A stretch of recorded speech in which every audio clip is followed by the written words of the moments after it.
high five and a massive welcome to everyone tuning in. You've just stepped into the Fluency Lab, the only place where we turn your textbook English into real-world influence. I'm Leo, and I've finally realized that if I want things done right, I don't have to do them all myself. I just need to learn how to ask. A very important lesson, Leo. Hi, everyone. I'm Emma. It's a pleasure to have you back in the lab. Today, we're tackling a major challenge for anyone in a leadership role or even just working in a team.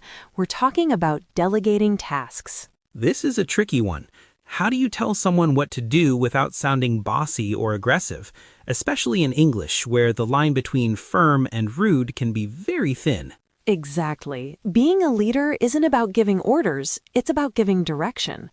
Today, we're going to master the softening phrases and structures that get results while keeping your team's respect. So, Emma, let's start with the basics. If I say, write this report by 5 p.m., it sounds like I'm a drill sergeant. Why does that feel so bad? I mean, technically it's clear, right? It's efficient. It is efficient in terms of word count, sure, but it's terribly inefficient for relationship building.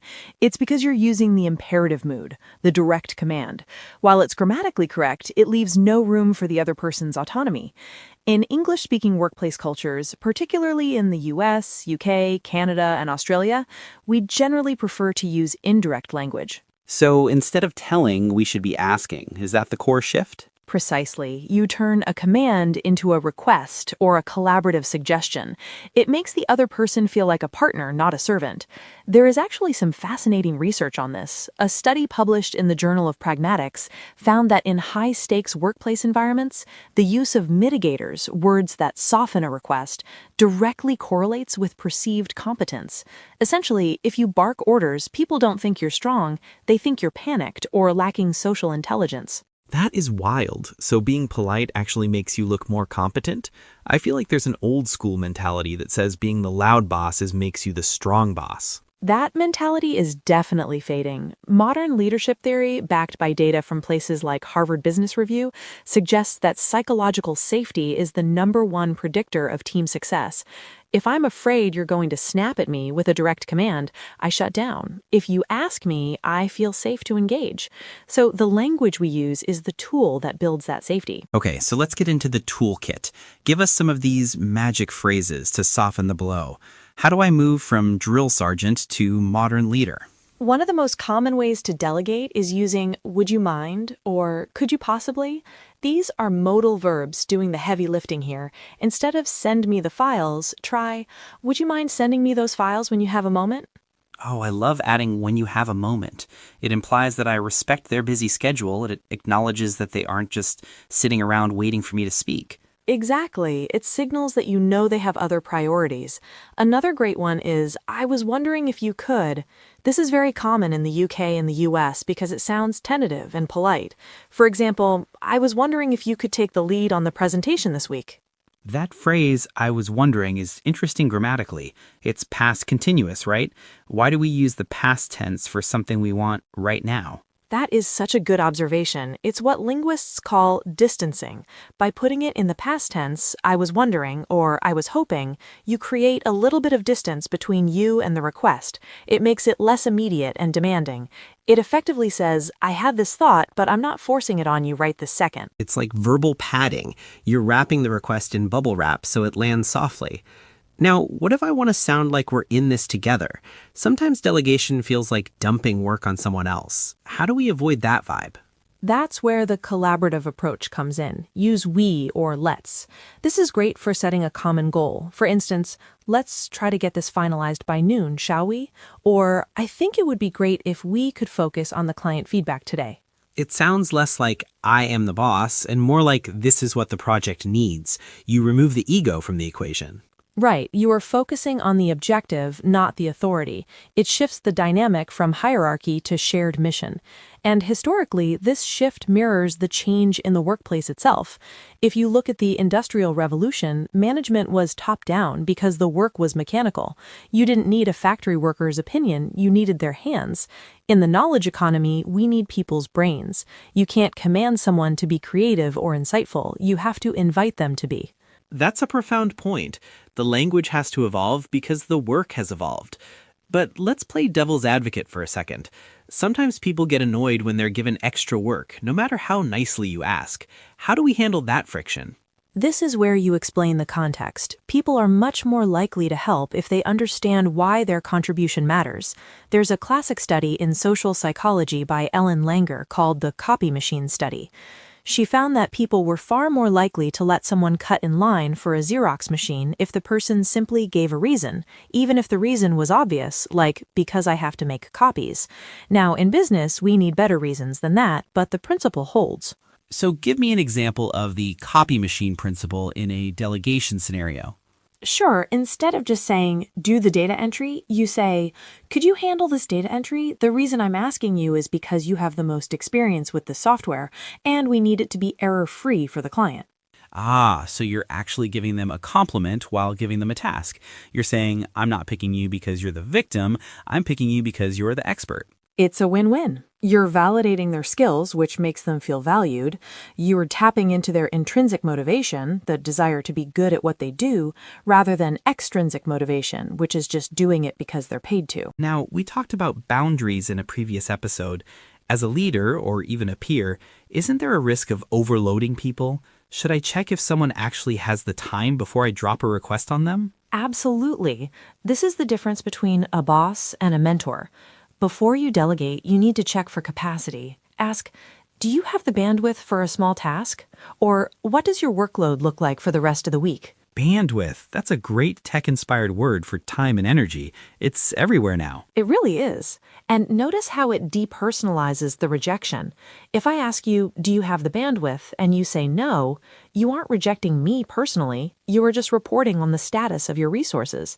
It makes it easier for employees to be honest without fearing they look lazy. That is crucial, because if they say yes when they really mean no, the work suffers, and then you're both in trouble. Okay, one problem I have is that if I'm too polite, sometimes people don't realize how urgent the task is. I've had situations where I said, if you could get to this when you can, and they took that to mean next month. That's a common trap. We call that the ambiguity of politeness. You can be polite and clear at the same time. We call this polite directness. Use the phrase, I'd appreciate it if you could submit the report by Friday at 3 p.m. It's very clear that it's an expectation, there is a deadline, but the I'd appreciate it adds that layer of professional courtesy.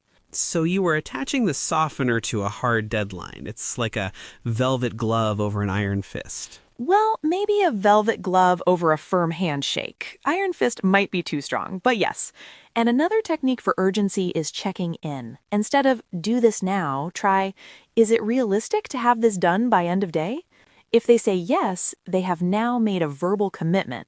Psychologically, people try harder to stick to commitments they vocalized themselves compared to deadlines imposed on them. That is smart. You're getting them to set the deadline effectively. It's a negotiation, not a decree. Let's talk about the cultural aspect for a moment. We have listeners from all over the world. Is this softness universal? Because I know in some cultures, if a boss asks, would you mind, the employee might think the boss is weak or unsure. That is a vital point to raise. What we are teaching today is specifically calibrated for Anglophone business cultures, US, UK, Canada, Australia, New Zealand. In places like Germany or the Netherlands, directness is often valued more highly and isn't seen as rude, it's seen as transparent. In high-context cultures like Japan or parts of Latin America, the communication might be even more indirect than what we are describing. So if you're working in an international team, you really need to read the room. You do, but here's the safe bet. English has become the global lingua franca of business, and the standard for global English tends to lean toward this polite, indirect style because it is the safest middle ground. It minimizes the risk of offense. It's safer to be too polite than too aggressive. Better to be thought of as overly nice than a tyrant. I can live with that. Before we wrap up, I want to touch on receiving delegation.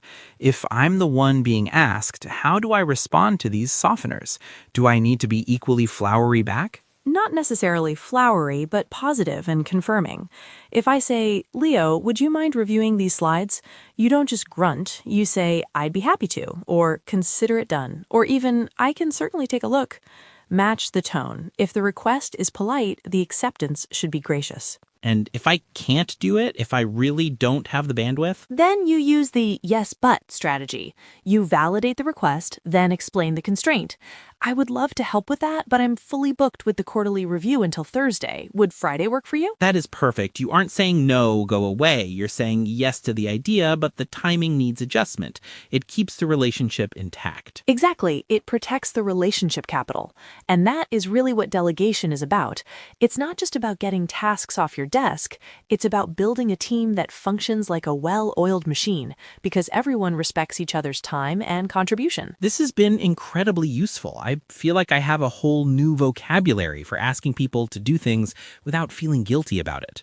Let's wrap this up before I delegate the cleaning of this lab to you, Emma. Nice try, Leo. I think I checked my bandwidth and it is fully at capacity. Touché. She learns fast, folks. Okay, let's recap the main takeaways. Avoid imperatives. Don't say do this. It shuts down autonomy. Use softeners. Would you mind, or I was wondering if, these phrases utilize the past tense or modal verbs to create polite distance. Give context. Explain why you chose them for the task. Use the because trigger to tap into their expertise. Check bandwidth. Make sure they aren't already overwhelmed. Respect their time. And finally, polite directness. Combine your softeners with clear expectations and deadlines so there is no confusion. Your homework this week, think of one thing you need help with. It could be at work or even at home. Write down how you would ask for help using one of our softening phrases in the comments. And tell us, what's the bossiest thing a manager has ever said to you? We want to hear those horror stories. We might even read a few on the next episode. We definitely need to hear those. Good job, team. Thanks for joining us in the Fluency Lab today. It's always a pleasure to help you find your voice in English. Go out there, lead with kindness, and remember, your words have power. Stay influential, stay fluent, and catch you on the flip side. Take care, everyone. Bye. See ya.